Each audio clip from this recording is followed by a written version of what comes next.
AAI, Automated Assessment Instrument.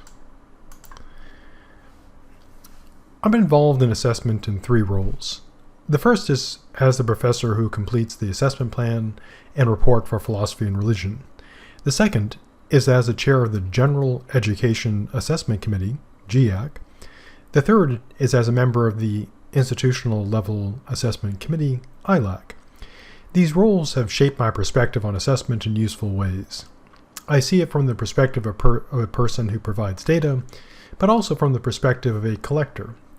I see it primarily from the perspective of a faculty member focused on teaching and research, but I also somewhat understand the administrative perspective. My assessment journey began in 2004, so I've been doing it for a while. But my purpose here is not to expound on my backstory, but to discuss automated assessment instruments. One fundamental challenge of assessment is getting the needed quantity of quality data. Within this challenge are various sub-challenges. One of these is motivating faculty to provide such data. That is, getting them to buy in to the data collection. If faculty buy-in is not earned, they're more likely to provide incomplete assessment data, or even no data at all. They're also more likely to provide low-quality data, and might even provide fabricated data to simply get the process over. Demotivated faculty will also tend to provide garbage data, and as the old saying goes, garbage in, garbage out. A second sub-challenge is that data collection costs resources. While people often think of monetary cost, there are also the cost of time, attention, motivation, and so on. To illustrate, even if a faculty member is willing to collect data for free, it still takes up their limited time, diverts their attention from such tasks as teaching, and chips away at their motivation. Since resources are always limited, especially at public institutions, reducing the cost is desirable. But reducing cost is not without its risks, and cost-cutting measures often result in both a reduction in cost and quality, and sometimes just a loss of quality. As such, the goal is to develop means of collecting quality data from cooperative faculty at low cost. One way to advance towards this goal is the use of automated assessment instruments, AAI. While talk of automation might lead to thoughts of complicated systems, it is wisest to keep things simple. Before getting into a discussion of automation, it is wise to start off with a plea to keep your automation process and implementation simple rather than complicated. A complicated assessment system is analogous to the tax code: problematic, convoluted, tortuous, difficult, and inconsistent. Complicated systems are a problem because they are challenging to understand and impose an unnecessary cost. Effective simplification makes it easier to understand and lowers the cost. Focusing on proper simplicity also improves assessment quality by focusing effort and using resources more effectively. Focusing on keeping things simple can yield many positive results. For example, if every faculty member is using different methods and rubrics to assess the same outcome in a course, then this creates a complicated system in terms of sorting out how to compare the results and complete a unified assessment report. If all the faculty agree to use one streamlined automated assessment instrument, then matters are much simpler. As another example, one can also have assessment instruments that are complicated or excessive in scope. I'm also including reduction here in the discussion of simplification. One can say KIS, or KISS, keep it simple, keep it small. While a systematic guide is beyond the scope of this presentation, philosophy does provide some general simplification and reduction principles, which may seem odd given that philosophy is often cast stereotypically as complicated. Our good dead friend Aristotle provides a fine starting point. Asks whether something, a particular part, contributes positively or not. If it doesn't, remove it. For, to quote Aristotle, for a thing whose presence or absence makes no visible difference is not an organic part of the whole. Parts that have a negative impact should obviously be excised immediately. When erring, and will always err, it is usually better to err on the side of simplification, but simplification is not without its hazards. Simplification can sometimes make assessment less useful. For example, while a simplified assessment survey or test is easier to complete than a more complicated one, it collects less data. As a guide to what to keep, our good dead friends Aristotle and Confucius provide the marker virtue, and it serves well here. One must find the mean between the two extremes. For example, a well-designed instrument or survey balances between the extremes of demanding excessive data and the other extreme of being uselessly simplistic. The instrument or survey should have the right questions at the right time, for the right reasons, and presented in the right way. A consequentialist approach, to borrow from our good dead friend John Stuart Mill, also serves well here. Each edition should be assessed in terms of cost and benefits individually and in total. While a part taken in isolation might create more benefit than cost, the cost of the entire system could end up exceeding its benefits. How so? Well, in general, having information about student performance is more beneficial than not having it. So any sensible data collection would appear good when assessed in isolation. But adding all these to the process would have an overall negative consequence. This mega system would impose an absurd burden. A simplified system need not be simplistic, though. It could be quite sophisticated.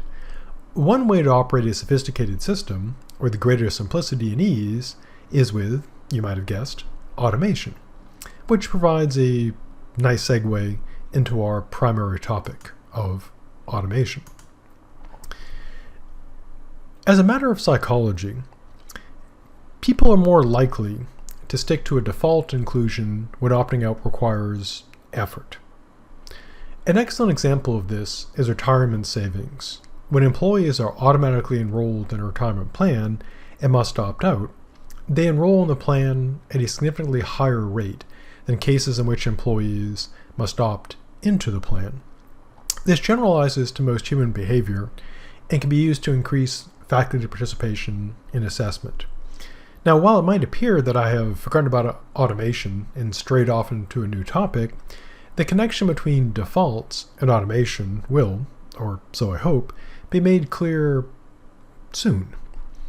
So while making faculty participation in assessment the default and requiring them to opt out might result in more participation, the obvious problem is that it is generally much easier to simply opt out of assessment rather than participate. So merely making participation the default might have no positive impact on participation and could cause some resentment. Faculty might dislike the assumption they will do extra work. The fix is to make opting out have more negative value than participating. Now, as a faculty member, I would never suggest coercing participation through making, through like punishment or negative consequences. This would annoy faculty and lower the quality of participation. The better solution is to develop means of participation that impose minimal cost on the faculty, and ideally, this participation would also have positive value.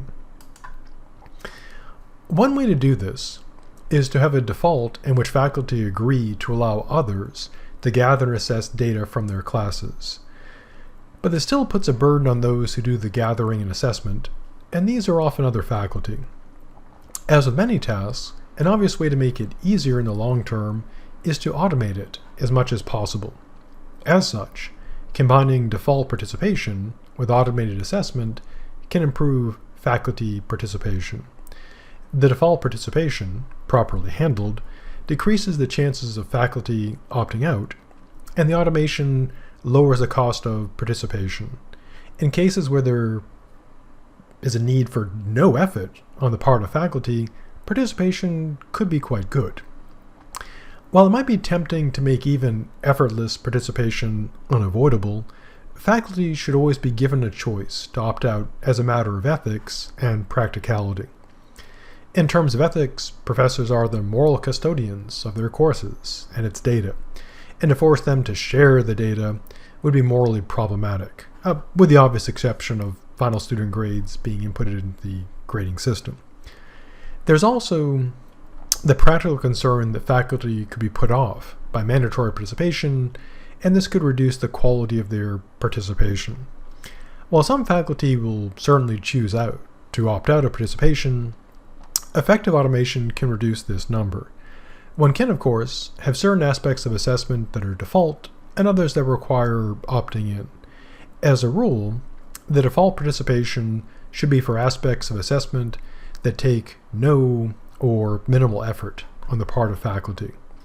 As an illustration, including an AII, an automated assessment instrument, in a standardized class, and having the data collected from Canvas by a designated data collector would be suitable as a form of no-effort default participation, since a faculty member doesn't have to do really anything. In the process of discussing automating some aspects of assessment at Florida A&M University, faculty have expressed reasonable concerns about people, or software, poking around inside their classes on Canvas. This is not because faculty had anything to hide, but because of a reasonable concern about academic freedom, reasonable concerns about intrusion into privacy, and worries that such poking about might cause glitches or issues. As such, faculty should be informed about such matters, and obviously, such automation should be designed to avoid causing problems. To return to the illustration, faculty would obviously need to be informed that they are expected to use the automated assessment instrument and that someone else will have access to their courses to collect the assessment data from it. Now to automation costs and benefits. As noted earlier, one challenge of assessment is the cost. One effective means of reducing this cost while increasing quality is the use of properly constructed automated assessment instruments. While an AAI might sound difficult to create and costly to deploy, their creation can be relatively easy for experienced faculty, and their cost can be minimal. Best of all, they require little effort to deploy, and gathering the data they generate is a relatively simple process on Canvas or other LMS. The automated aspect of the AAI refers to the need to be automatic. This can be accomplished by using Canvas's built-in quiz capabilities to create an instrument that Canvas can itself score. The assessment part refers to the instrument's purpose, to assess a specific competence. A reasonable question is, of course, why should we bother creating AAIs when we can just use existing quizzes? Now, if you already have quizzes that do all that an AAI is intended to do, then there's no need to create them. You already have them by another name. But if you do not already have them, they do offer advantages that can make them worth the effort. First, while there is an initial cost in creation, their automation makes them cheap, relatively speaking, to operate. Once a suitable AAI is created, it can easily be imported into any appropriate course and assigned to the students. Once the students complete it, Canvas or a similar LMS will score it. Then someone merely needs to collect the results and add them to the data being collected for the relevant competency. While this is likely to be a manual process, there is the hope that future improvements will allow for automatic data collection and combination. Second, an AAI can be crafted to be both specific enough and generic enough for broad deployment while also providing useful data. This allows comparing standardized results across the relevant classes. For example, all the philosophy classes I teach can make use of the Argument Basics assessment instrument that I use as a direct measure of critical thinking competence. This is because the basics of arguments are universal. Standardized assessments are useful because they allow for meaningful comparisons between classes, and the results can be combined into an overall assessment. Obviously, not all competencies allow for such universal AAIs. For example, one AAI for assessing content knowledge across a range of courses would probably not suffice. To illustrate, the content of my ethics and metaphysics classes are rather different, so I can't use the same instrument to assess content knowledge in both classes. Fortunately, it is often possible to use similar instruments and adjust the content accordingly. While this can make comparisons between classes less reliable, and does create some issues when combining results, if the instruments are designed in analogous ways, then these issues can be mitigated. Third, an instrument can be created to assess a specific competency using the appropriate rubric, making it, obviously, appropriate for assessment. There has long been a saying that grades are not assessment. While this seems to have changed in recent years, it is still worth distinguishing between a grade and an assessment.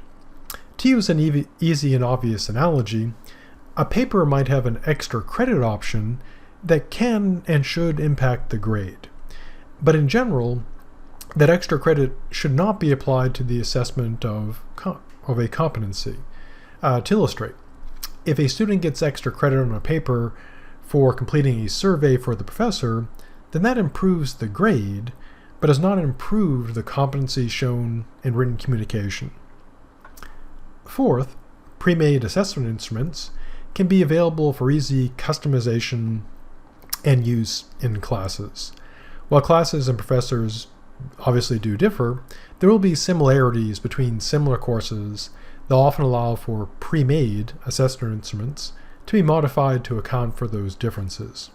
As noted earlier, standardization is generally desirable when it comes to assessment.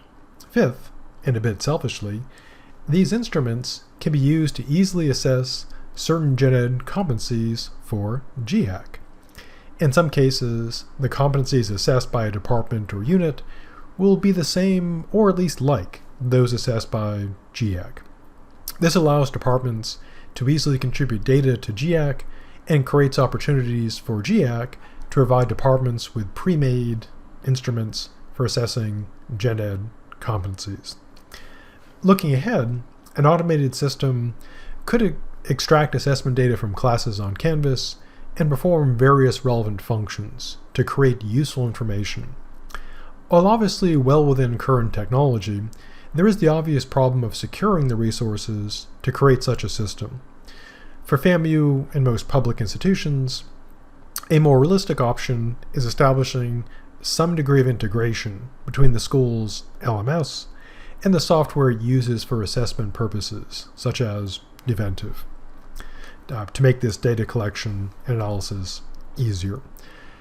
Florida A&M University is currently conducting a test of such integration. Now, combining these assessment instruments with this level of integration would automate a significant part of the assessment process, thus lowering the cost to faculty. Now to automation creation. While the creation of an assessment instrument, an automated one, will require content knowledge, there are some general guides. First, just as you should keep the overall assessment process simple and short, you should ensure that your AAI is simple and as short as possible. This, as noted earlier, must be weighed against the negative consequences of simplification. A more complicated and longer AAI does allow for the collection of more and more accurate data. To use an absurd illustration, if your AAI could ask every relevant question in a competence area, then you would have an excellent picture of the overall competence of your students, but it would probably take the students months, maybe years, to complete the test. Smaller sets of questions are like smaller nets. They will capture less. More concretely, smaller sets of questions can leave out things the student might know or be competent in. They could also leave out things the student might not know or lack competency in. As such, these failings reduce the accuracy of assessment. But increasing the size or complexity of an AAI can have negative consequences as well. Longer AAIs take up more student time, and if they are not a meaningful part of the course grade, students might just click through them. AIs that are too complicated can also have a negative impact by lowering the quality of student performance.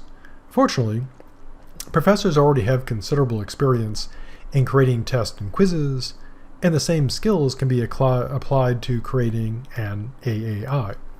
Second, an AAI should have a clearly defined mission. This involves determining the competency to be assessed and the rubric that will be employed in this assessment. The focus should be narrow enough so that it is clear what competency is being assessed, but not so narrow that the data is of limited value as a general assessment. In general, an AAI will tend to have a broader scope than a traditional test or quiz. To illustrate, a test in my ethics class might focus on a specific moral theorist or moral theories rather than being a broad assessment of competence and ethical reasoning. That said, AAIs, modeled on traditional tests, can be used effectively with due consideration of their purpose. For example, the ethics test I mentioned earlier would assess specific content knowledge, that particular subject matter. Focusing clearly on the mission of each AAI will help avoid swamping the students with assessment assignments, and where possible, these should be used as part of the course rather than mere additions. An integrated AAI also has the mission of being part of the course grade. While as noted above, it has long been said that grades are not assessment. Assessment instruments can be used to generate grades. To illustrate, an exam could be both a AAI for assessing a specific competency in the class and also one of the course grades. Such integrated AIs have two main advantages. The first is that they allow for more assessment without increasing the work students and faculty need to do. The second is that by making the assessment count as part of the grade for the course, students are more likely to take it seriously. In my own experience, when I was testing out AIs and only provided extra credit for doing them, students seemed to just click through them to get the completion credit. Now that they're part of the class grade, students seem to be taking more time to complete them. Always, the assessment should undergo review and even some beta testing before being deployed for grades. Third, there should be post and pre-versions for each AAI that allow for assessment of student competency upon entering the class and upon completing the class. When my assessment journey began in 2004, there seemed to be little concern about pre-post assessment. We simply gathered up data about various outcomes and reported what we found. This tradition has proven persistent, perhaps because such data has also been deemed adequate.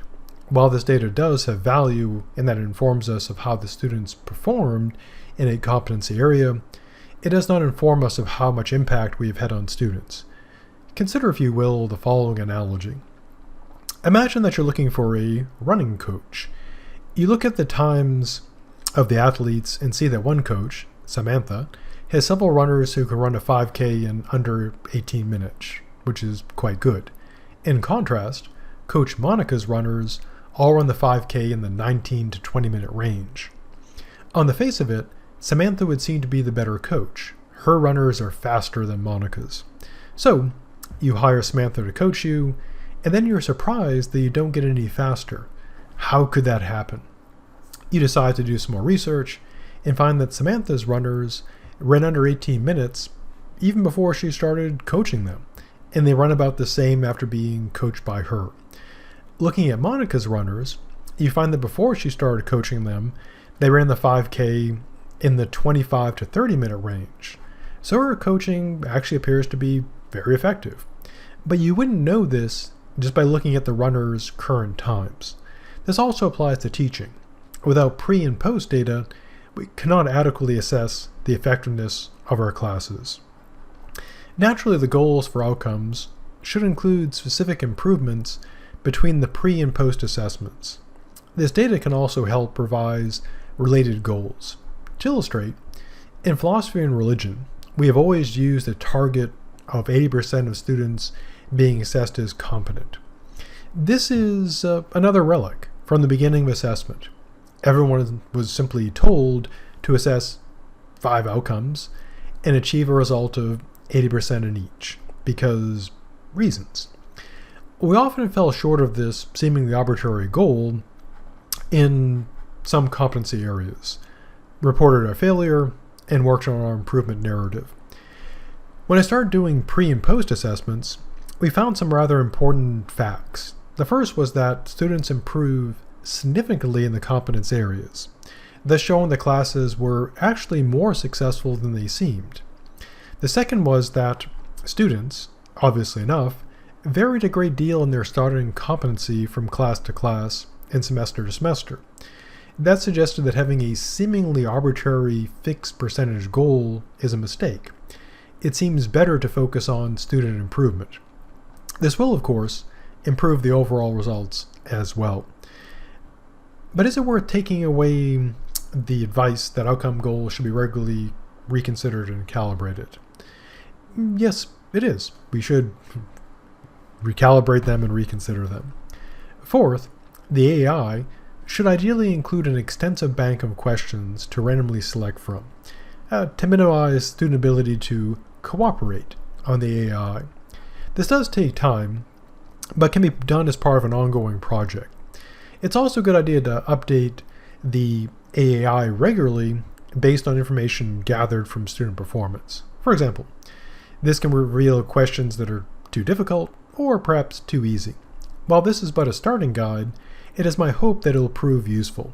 Of course, even the best guide is useless if no one wishes to use AIs. This takes us to the matter of motivation.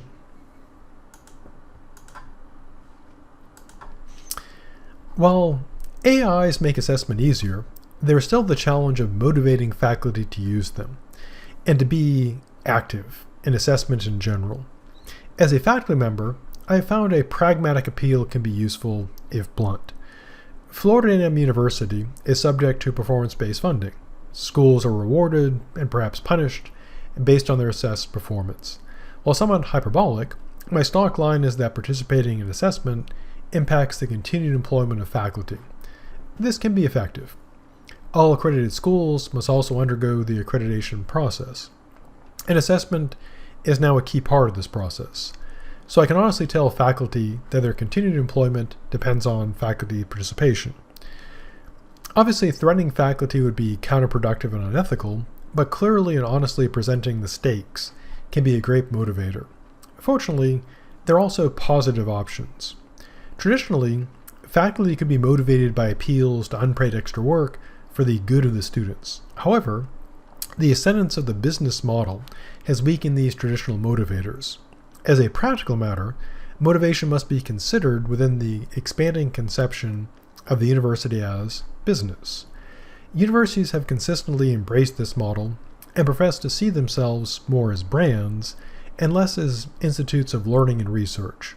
Assessment itself is sometimes seen as an intruder from the business world. In this context, money, or release time, is the most obvious motivator. If resources are available, this would be the best solution to the motivation problem. Compensate those working on assessment adequately, and assessment will probably improve. Unfortunately, most universities lack the resources or desire. Fortunately, there are low or no-cost motivators. These are also used in business and other contexts when someone wants to motivate but is unwilling to provide adequate compensation, or less cynically, when people want to show their gratitude in non-financial ways. The GIAC committee members discussed this matter and proposed some options. An obvious free motivator is a sincere expression of gratitude. Faculty sometimes just want to be appreciated. This is, quite literally, the least that should be done. One low-cost motivator is, of course, the certificate of appreciation. This puts the expression of gratitude into a tangible and visible form, but there is the risk that overdoing it can make them meaningless or even a joke. Another low-cost motivator is a letter evidencing service. These are in demand by faculty going up for tenure and promotion and provide a compensation that faculty value. In the case of GIAC, explicitly offering such letters for service has proven to be an effective recruiting tool. On the downside, they only work for faculty seeking tenure and promotion, and some faculty drop out after they achieve those goals. Digital badges have also become quite popular. They're modeled on the achievements in video games and rely on a similar psychological mechanism. Some represent skills and accomplishments and could be seen as icon or emoji versions of resume entries. In the case of AIs, there could be suitable badges for creating and uploading them. Given the current popularity of badges, they are worth considering. These could be created and distributed within the university, essentially digital icons performing the same role as certificates. There are also services that offer badge systems, although these typically involve a subscription cost. Badges might be a passing fad, or they might be like Pokemon, something that will endure, and people will want to catch them. And yes, I have suggested creating assessments to incentivize faculty. While AIs do have an upfront cost, when properly constructed, they can significantly reduce the cost of assessment for faculty. The main assessment challenge is designing instruments that properly assess the students in the relevant and competency areas. The main academic challenge is integrating them meaningfully into courses. The main pragmatic problem is motivating faculty to create and use them. Fortunately, these problems can be solved to the benefit of assessment, faculty, and students. Thank you, stay safe, and I'll see you in the future.